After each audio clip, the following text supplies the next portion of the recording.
Jarum jam di dashboard truk tua milikku menunjukkan pukul 1 dini hari. Matahari sudah lama tenggelam, meninggalkan kegelapan yang menyelimuti jalanan. Hutan jati yang terkenal angker membentang di kedua sisi jalan. Biasanya, aku selalu menghindari rute ini setelah senja. Namun malam ini, aku terdesak waktu. Bos memintaku mengirimkan barang ke kota sebelum subuh. Dan jalan pintas ini bisa menghemat waktu tempuh hingga 2 jam. Kabut tebal mulai turun, mengurangi jarak pandangku menjadi hanya beberapa meter. Udara malam terasa lembab dan dingin, menusuk hingga ke tulang. Bau anyir menyeruak dari hutan, membuat bulu kuduku berdiri. Tiba-tiba, mesin trukku batuk-batuk dan akhirnya mati total. Aku mengumpat, memukul setir dengan kesal. "Sialan!" teriakku, frustrasi. Aku mencoba menghidupkan mesin lagi, tapi tidak berhasil. Keheningan hutan semakin mencekam. Hanya suara jangkrik dan gemerisik dedaunan yang terdengar. Aku merogoh senter di laci dashboard, lalu keluar dari truk. Kabut tebal membuatku sulit melihat sekeliling. Aku berjalan menyusuri jalan, berharap menemukan tanda-tanda kehidupan. Setelah berjalan sekitar 100 meter, aku melihat sebuah jalan setapak kecil yang menghilang ke dalam hutan. Sebuah plang kayu lapuk bertuliskan "Kampung Hutan" berdiri di samping jalan setapak itu. Aku ragu-ragu sejenak, tapi rasa penasaran mengalahkan ketakutanku. Aku memutuskan untuk mengikuti jalan setapak itu, berharap menemukan bantuan di kampung yang tersembunyi di dalam hutan. Jalan setapak itu semakin sempit dan berliku-liku. Pepohonan besar menjulang tinggi, menutupi langit malam. Cahaya senterku hanya mampu menembus beberapa meter ke depan. Suara-suara aneh mulai terdengar dari dalam hutan. Raungan binatang, gemerisik dedaunan, dan bisikan-bisikan samar yang membuatku merinding. Setelah berjalan sekitar setengah jam, aku melihat cahaya lampu minyak yang berkedip-kedip di kejauhan. Aku mempercepat langkahku, berharap menemukan rumah penduduk. Semakin dekat, aku melihat sebuah kampung kecil yang terdiri dari beberapa rumah panggung kayu. Suasana kampung itu sangat sunyi. Tidak ada tanda-tanda kehidupan sama sekali. Aku memberanikan diri mendekati salah satu rumah. Pintu rumah itu terbuka sedikit. Aku mengintip ke dalam, tapi tidak melihat siapapun. Aku memanggil-manggil, tapi tidak ada jawaban. Aku mendorong pintu rumah itu lebih lebar, lalu masuk ke dalam.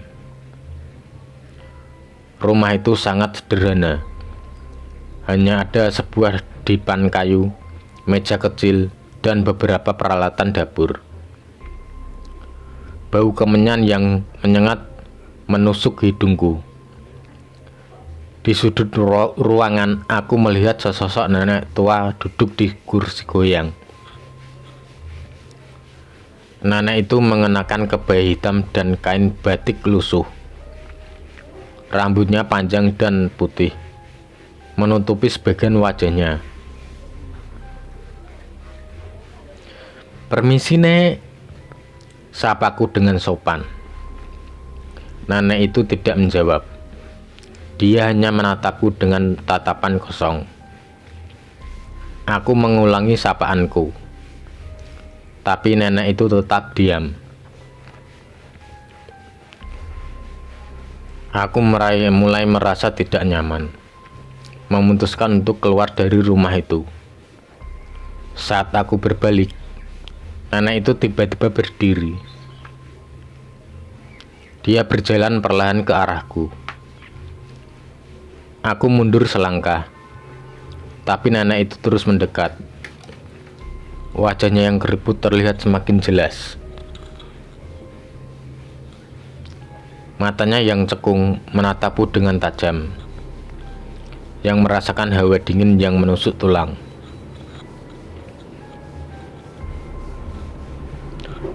"Tolong, Nek, saya tersesat. Truk saya mogok di tengah hutan," kataku dengan suara gemetar. Nenek itu tidak menjawab. Dia hanya terus mendekat. Aku berbalik dan berlari keluar rumah dari rumah itu. Aku terus berlari tanpa menoleh ke belakang. Aku tidak tahu harus kemana. Aku hanya ingin menjauh dari kampung itu secepat mungkin. Aku terus berlari hingga kakiku terasa lemas. Aku berhenti sejenak untuk mengatur napas.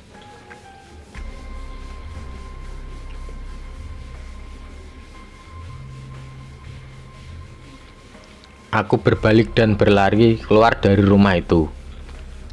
Aku terus berlari tanpa menoleh ke belakang. Aku tidak tahu harus kemana.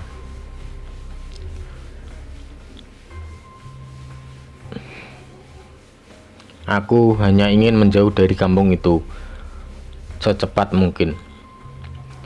Aku terus berlari hingga kakiku terasa lemas. Aku berhenti sejenak untuk mengatur napas.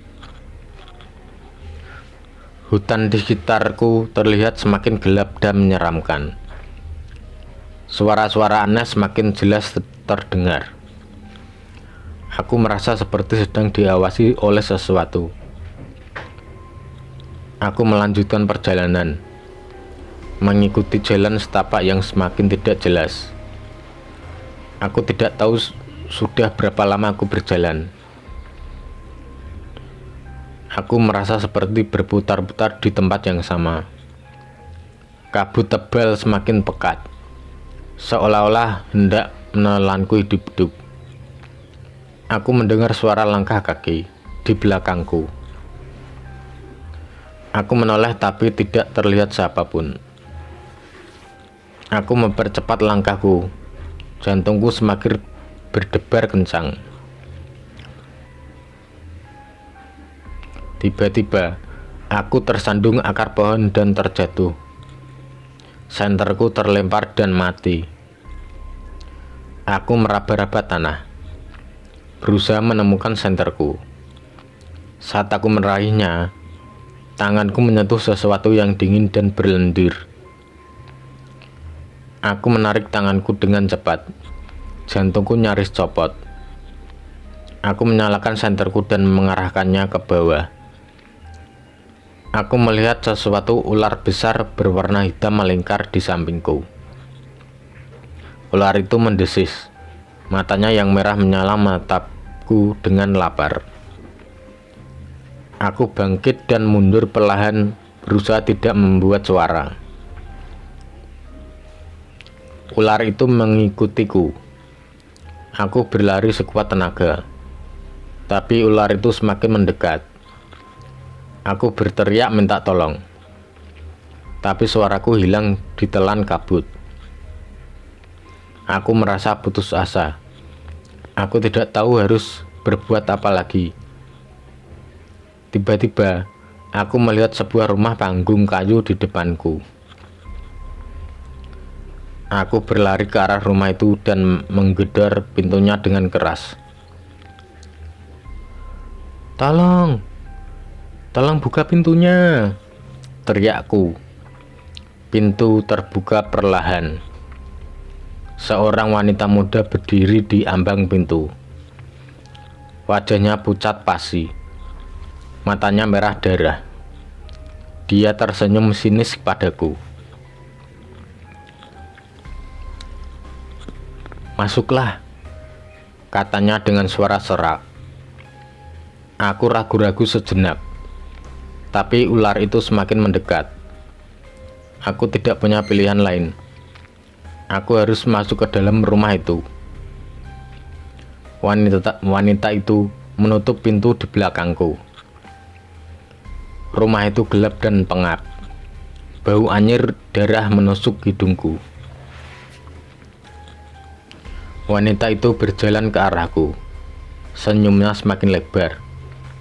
Aku mundur selangkah, tapi wanita itu terus mendekat.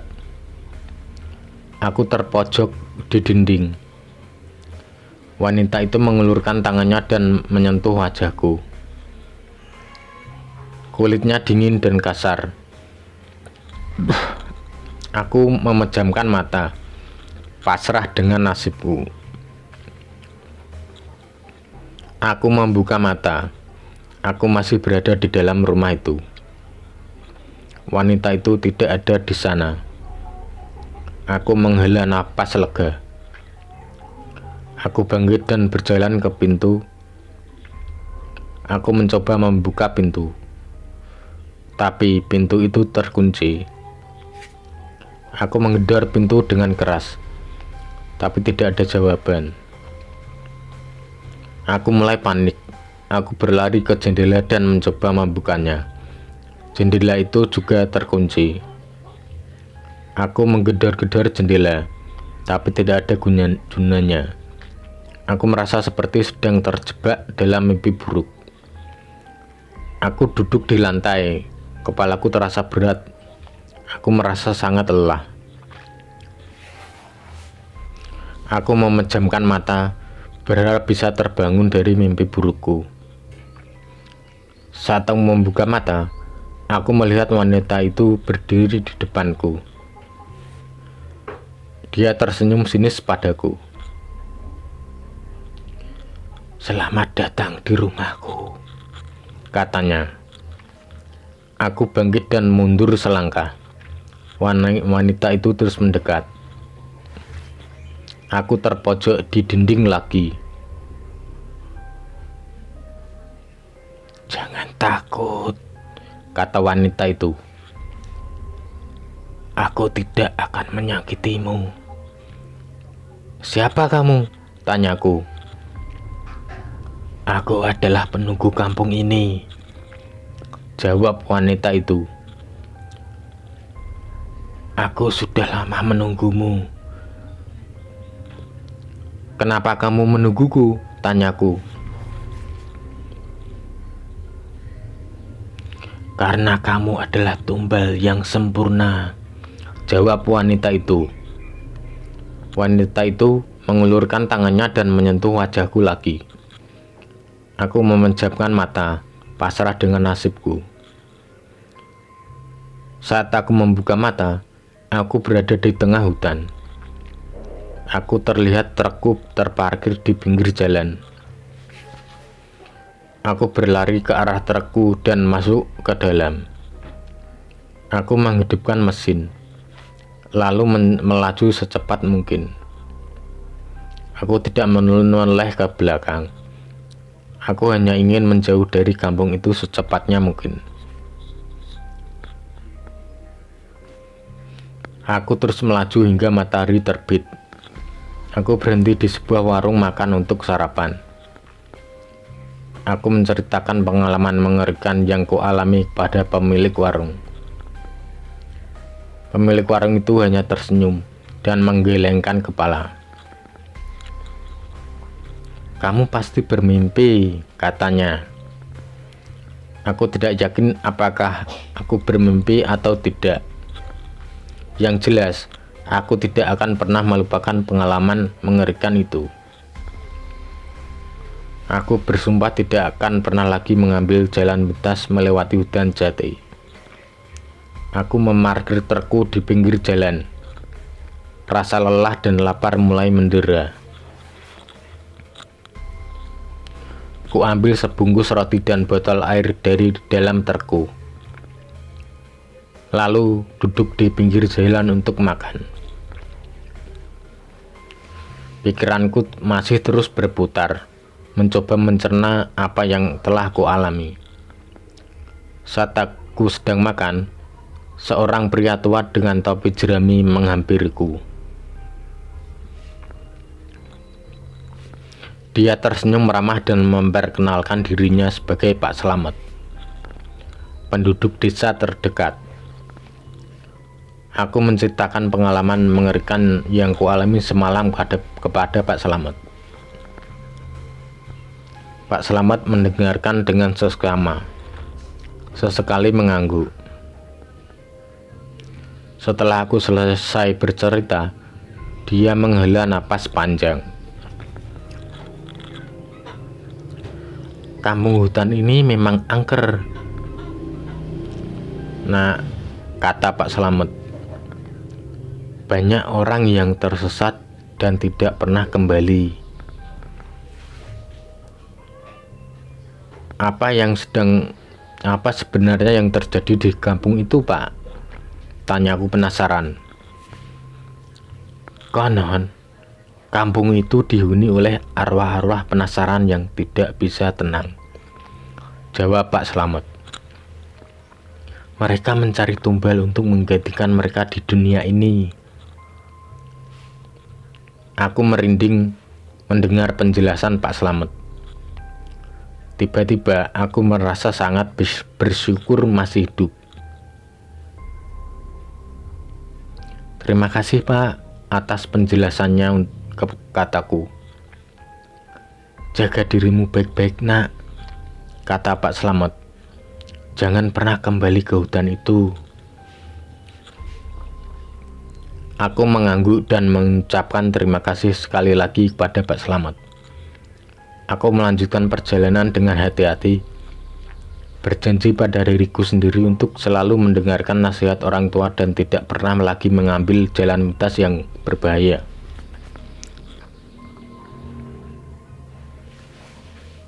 Pengalaman mengerikan itu menjadi pelajaran berharga bagiku. Aku belajar untuk lebih menghargai hidup dan selalu waspada terhadap hal-hal yang tidak terlihat. Hingga saat ini, setiap kali aku melewati jalan yang sepi atau gelap, aku selalu teringat malam itu di kampung hutan. Dan aku berdoa, semoga arwah-arwah penasaran di kampung hutan bisa menemukan kedamaian yang mencari mereka, tanpa harus mencari tumbal lagi. Aku memarkirkan truk di pinggir jalan. Rasa lelah dan lapar mulai mendera. Ku ambil sebungkus rokok dari dashboard dan menyalakan satu batang. Asap mengepul berbaur dengan kabut pagi yang mulai menipis. Aku memijat pelipisku, berusaha menenangkan diri. Namun, bayangan nenek tua dan wanita bermata merah itu terus menghantuiku. Setelah menghabiskan rokok, aku memutuskan untuk melanjutkan perjalanan. Aku tidak bisa berlama-lama di sini. Barang-barang di truk harus segera sampai tujuan.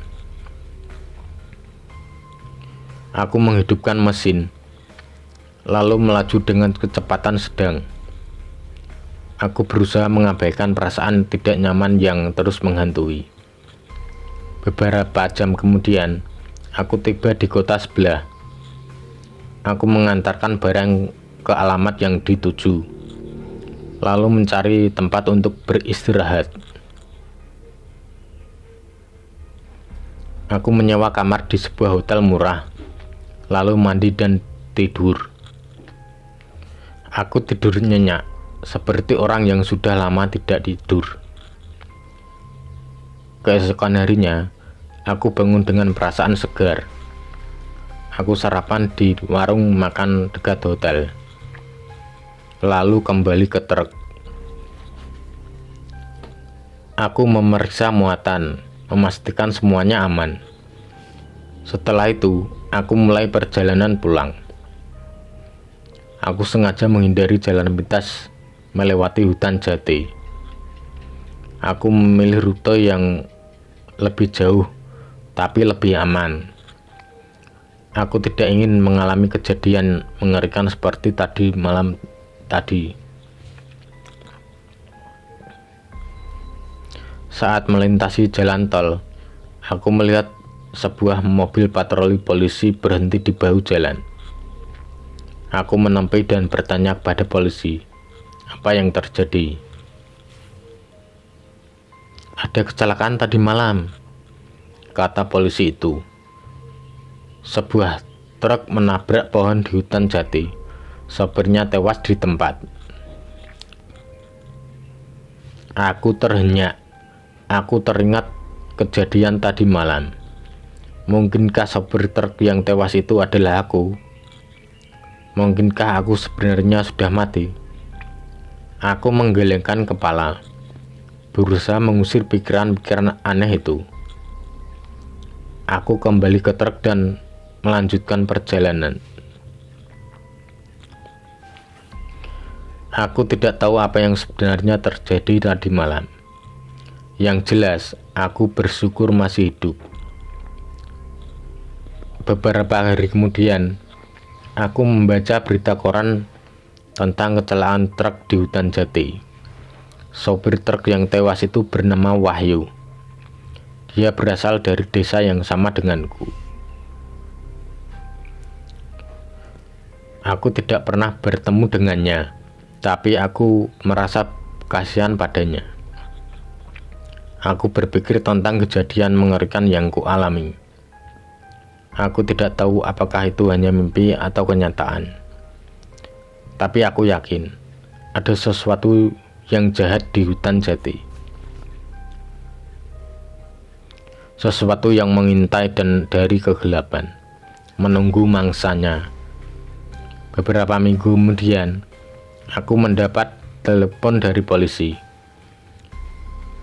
Mereka menemukan trukku terbengkalai di hutan jati. Truk itu dalam kondisi rusak parah, seperti habis menabrak pohon.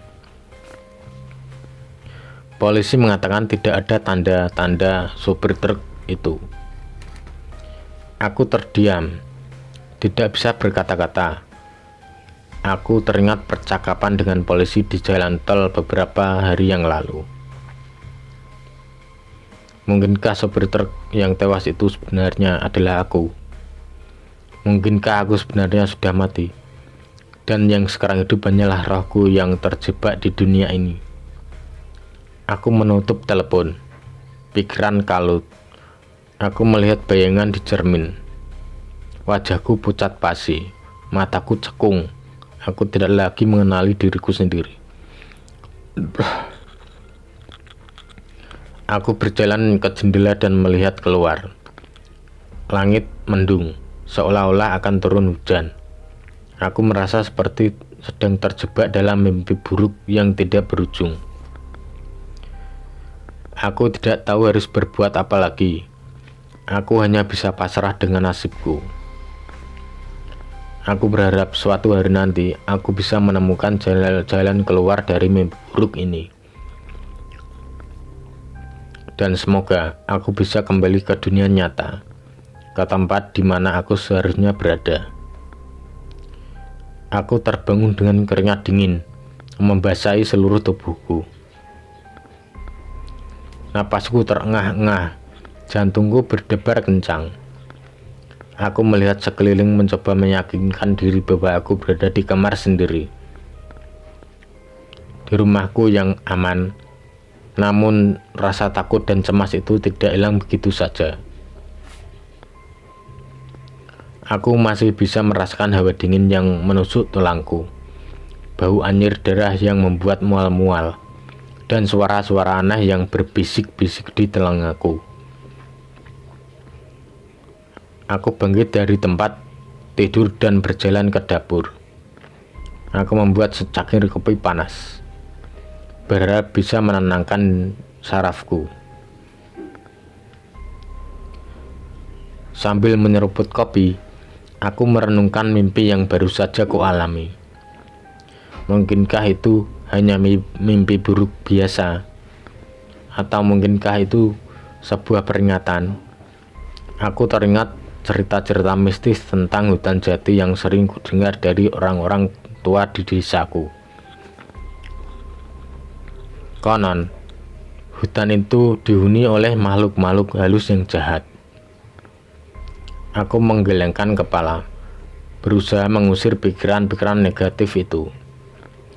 Aku harus tetap berpikir positif. Mungkin aku hanya terlalu lelah dan stres karena pekerjaan. Aku harus beristirahat dan menenangkan diri. Setelah menghabiskan kopi, aku kembali ke kamar tidur. Aku mencoba untuk tidur lagi, tapi tidak bisa. Bayangan-bayangan mengerikan dari mimpi itu terus menghantuiku. Aku memutuskan untuk bangun dan menonton televisi, berharap bisa mengalihkan perhatianku. Namun, acara televisi yang kutonton tidak membuatku tertarik. Aku terus memikirkan mimpi itu.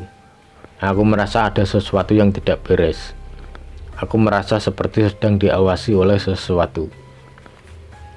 Tiba-tiba, aku mendengar suara ketukan di pintu. Aku bangkit dari sofa dan berjalan ke pintu. Aku mengintip dari lubang intip, tapi tidak melihat siapapun. Aku membuka pintu perlahan, tapi tidak ada orang yang di sana. Aku semakin merasa penasaran dan tidak nyaman. Aku menutup pintu dan menguncinya. Aku kembali ke sofa dan menyalakan televisi lagi. Tapi kali ini, aku tidak bisa berkonsentrasi. Aku terus melihat ke arah pintu, berharap tidak ada yang datang lagi. Beberapa saat kemudian, aku mendengar suara ketukan lagi. Kali ini, suara ketukan itu lebih keras dan lebih mendesak. Aku bangkit dari sofa dan berjalan ke pintu lagi. Aku mengintip dari lubang intip, tapi tetap tidak melihat siapapun. Aku ragu-ragu sejenak, lalu memutuskan untuk membuka pintu. Saat pintu terbuka, aku melihat sesosok nenek tua berdiri di ambang pintu. Nenek itu mengenakan kebaya hitam dan kain batik lusuh.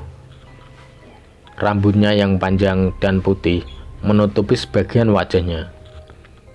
Aku teringat mimpi yang kualami. Nenek tua itu adalah nenek yang kulihat di kampung gaib. Aku mundur selangkah, tapi nenek itu terus mendekat. "Jangan takut," kata nenek itu dengan suara serak. "Aku datang untuk membantumu." Aku tidak percaya dengan kata-kata nenek itu. Aku tahu nenek itu adalah makhluk halus yang jahat. Aku berbalik dan berlari ke kamar tidur. Aku mengunci pintu kamar dan bersembunyi di bawah tempat tidur. Aku mendengar suara langkah kaki nenek itu mendekat. Aku menutup mata, berharap nenek itu tidak menemukan aku. Tiba-tiba aku merasakan sentuhan dingin di kakiku. Aku membuka mata dan melihat nenek itu berdiri di samping tempat tidur. Dia tersenyum sinis kepadaku. "Kamu tidak bisa lari dariku," kata nenek itu. "Kamu adalah milikku sekarang." Nenek itu mengulurkan tangannya dan menyentuh wajahku. Aku memejamkan mata, pasrah dengan nasibku. Aku tersentak bangun. Lagi-lagi hanya mimpi. Tapi kali ini terasa begitu nyata. begitu mencekam. Napasku memburu, keringat dingin membasahi kening. Aku meraba-raba saklar lampu dan menyalakannya. Cahaya lampu temaram memenuhi kamar, sedikit mengurangi kegelapan yang menyesakkan. Aku duduk di tepi tempat tidur, berusaha menenangkan diri. Jantungku masih berdebar tak karuan. Mimpi itu seperti sebuah peringatan, sebuah firasat buruk yang menggelayuti pikiranku. Aku memutuskan untuk tidak tidur lagi. Aku mengambil ponsel dan melihat jam. Masih pukul 3 pagi. Terlalu dini untuk mulai aktivitas. Tapi aku tidak mungkin bisa memejamkan mata lagi setelah mimpi mengerikan itu. Aku bangkit dari tempat tidur dan berjalan ke jendela. Aku membuka tirai dan menatap langit yang gelap. Bulan sabit menggantung di antara bintang-bintang yang berkelap-kelip. Pemandangan itu seharusnya menenangkan, tapi entah mengapa malam ini terasa begitu mencekam. Aku teringat kembali kejadian beberapa minggu lalu, saat polisi menemukan trukku terbengkalai di hutan jati. Aku masih belum bisa menjelaskan apa sebenarnya yang terjadi. Apakah aku benar-benar mati dalam kecelakaan itu, atau mungkin aku hanya hilang ingatan. Aku menggelengkan kepala, berusaha mengusir pikiran-pikiran negatif itu. Aku harus mencari tahu kebenarannya. Aku harus kembali ke hutan jati dan mencari petunjuk. Keesokan harinya, aku memutuskan untuk kembali ke hutan jati. Aku membawa beberapa perlengkapan penting, seperti senter, pisau lipat, dan sebotol air minum. Aku juga membawa jimat yang diberikan oleh kakekku sebelum beliau meninggal. Jimat itu konon bisa melindungi diri dari gangguan makhluk halus. Aku memarkir mobilku di pinggir jalan, beberapa kilometer dari tempat trukku ditemukan. Aku tidak ingin menarik perhatian siapapun. Aku berjalan kaki menyusuri jalan setapak yang menuju ke hutan. Semakin masuk ke dalam hutan, suasana semakin gelap dan sunyi. Pepohonan besar menjulang tinggi, menutupi sinar matahari. Suara-suara binatang yang terdengar sayup-sayup. Aku merasa seperti sedang memasuki dunia lain. Setelah berjalan sekitar 1 jam, aku tiba di tempat trukku yang ditemukan itu. Trukku itu masih ada di sana, dalam kondisi rusak parah. Aku mendekati truk dan memeriksanya. Tidak ada tanda-tanda kehidupan di sana. Aku melihat sekeliling, mencari petunjuk. Mataku tertuju pada sebuah kain putih yang tersangkut di dahan pohon. Aku mengambil kain itu dan membukanya. Di dalamnya, aku menemukan sebuah foto. Foto itu adalah fotoku, tapi bukan fotoku yang sekarang. Foto itu adalah fotoku saat masih kecil, bersama orang tuaku. Aku tidak ingat pernah memiliki foto itu. Aku tertegun, tidak tahu harus berbuat apa. Aku merasa seperti sedang berada di tengah-tengah teka-teki dan yang rumit. Aku harus mencari tahu kebenarannya. Aku harus mencari tahu siapa aku sebenarnya.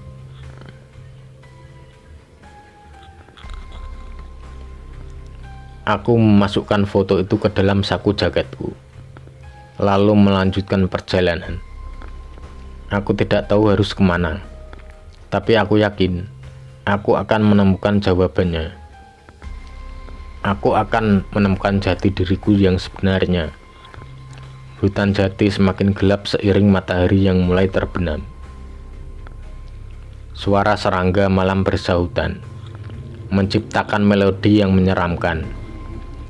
Aku terus berjalan, mengikuti instingku yang menuntunku semakin dalam ke jantung hutan. Tiba-tiba, aku merasakan sesuatu yang aneh. Udara di sekitarku terasa lebih dingin, dan bau anyir yang familiar kembali menusuk hidungku. Jantungku berdebar kencang. Firasat buruk kembali muncul. Aku mempercepat langkah, berusaha mengabaikan perasaan takut yang semakin menguat. Namun, langkahku terhenti saat melihat sebuah cahaya redup dari kejauhan. Cahaya itu berasal dari sebuah gubuk kecil yang berdiri di tengah hutan. Aku mendekati gubuk itu dengan hati-hati. Pintu gubuk terbuka sedikit, memperlihatkan bagian dalamnya yang remang-remang. Aku mengintip ke dalam dan melihat sesosok nenek tua duduk di kursi goyang. Nenek itu sama persis dengan nenek yang kulihat dalam mimpiku. Aku tertegun, tidak percaya dengan apa yang kulihat. Apakah ini nyata atau aku hanya berhalusinasi? Nenek itu menoleh ke arahku. Wajahnya yang keriput terlihat menyeramkan di bawah cahaya lampu minyak yang redup. Dan ia tersenyum sinis, memperlihatkan gigi-giginya yang menghitam.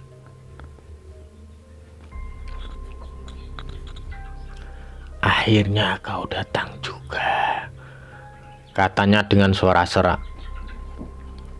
Aku mundur selangkah, tapi nenek itu sudah berdiri dan berjalan ke arahku.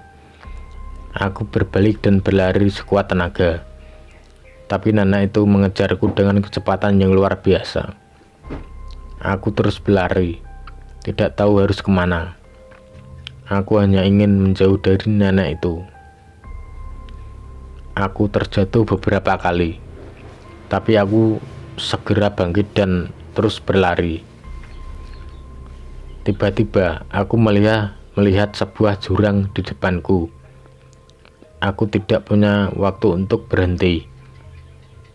Aku melompat ke dalam jurang, berharap bisa selamat. Aku jatuh ke dalam kegelapan. Aku merasakan tubuhku terbanting di tanah. Aku kesakitan, tapi aku tidak bisa bergerak. Aku merasa seperti sedang sekarat. Saat aku membuka mata, aku melihat nenek itu berdiri di depanku. Dia tersenyum sinis, lalu menghilang.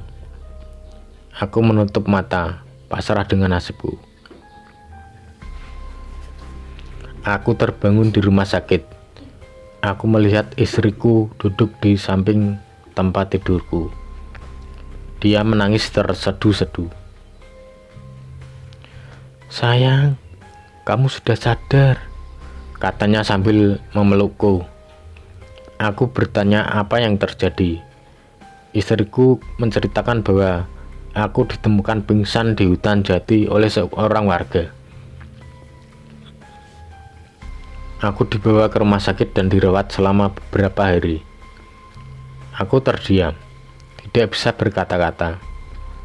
Aku tidak ingat apa yang terjadi setelah aku melompat ke dalam jurang. Aku hanya ingat mimpi buruk yang kualami. Apakah aku benar-benar mati dan hidup kembali? Atau mungkinkah aku hanya bermimpi? Aku tidak tahu jawabannya. Yang jelas, aku bersyukur masih hidup. Aku memeluk istriku yang erat-erat. Aku berjanji tidak akan pernah kembali pergi ke hutan jati. Aku tidak ingin mengalami kejadian mengerikan seperti itu lagi. Beberapa tahun kemudian, aku dan istriku pindah ke kota lain. Kami memulai hidup baru, jauh dari bayang-bayang yang masa lalu. Aku tidak pernah lagi mendengar kabar tentang hutan jati. Namun, Mimpi buruk itu masih sering menghantuiku. Aku tidak tahu apakah itu hanya mimpi atau kenyataan. Tapi yang jelas, aku tidak akan pernah melupakan pengalaman mengerikan itu. Aku akan selalu ingat bahwa ada sesuatu yang jahat di hutan jati. Sesuatu yang mengintai dari kegelapan, menunggu mangsanya.